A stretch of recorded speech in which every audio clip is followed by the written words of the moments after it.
और उसे लड़ने के बाद बुरी रानी से अपने राज्य को बचाना होगा।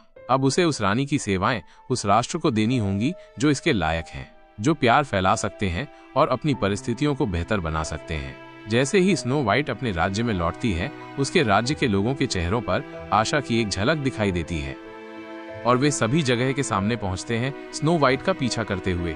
बुरी रानी खुद उन तक आती है, लोगों और स्नो वाइट के विद्रोही रवैये को देखते हुए। वह एक हाथ में गुलाब और दूसरे में तलवार रखती है और वो लोगों को संबोधित करती है, देखो, केवल सुंदरता और शक्ति सिंहासन के लिए बनी है। फिर वो गुलाब जलाती है, उस पर फूंक मारती है और कहती है, देखो, सिंहासन पर शासन करने के लिए केवल शक्ति बची है।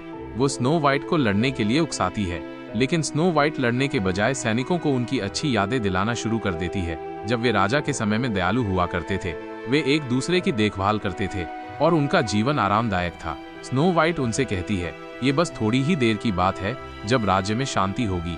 सभी खुश थे, सभी के लिए न्याय था। मैं केवल इस राज्य को बहाल करना चाहती हूँ।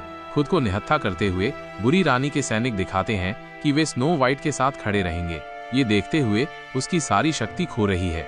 वो स्नो वाइट पर हमला करने लगती है, लेकिन कोई उसकी ओर चाकू फेंकता है, जबकि वो अपना तीर चला रही होती है और ये देखा जाता है कि वो एक बौना था जिसने स्नो वाइट की जान बचाई थी।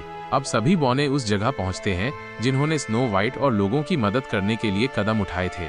अब बुरी रानी गुस्से में महल के अंदर जाती है, जहां उसका जादुई दर्पण रखा गया था। जादुई दर्पण सब कुछ देख रहा था। बुरी रानी फिर से दर्पण से बात करती है और उससे पूछती है, दर्पण बोलो, इस दुनिया में सबसे सुंदर कौन है?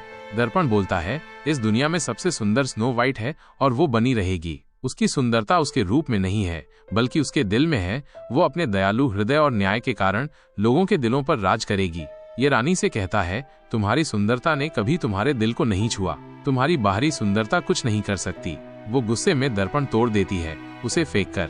दर्पण अनगिनत टुकड़ों में टूट जाता है और बुरी रानी का शरीर भी चकनाचूर हो जाता है। काले धुएं में बदलते हुए उसका शरीर उस जादुई दर्पण में स्थानांतरित हो जाता है और बुरी रानी इस जादुई दर्पण में जीवन भर के लिए कैद हो जाती है। और हम जानते हैं कि इस बुरी रानी की सारी शक्तियां इस जादुई दर्पण पर निर्भर थीं।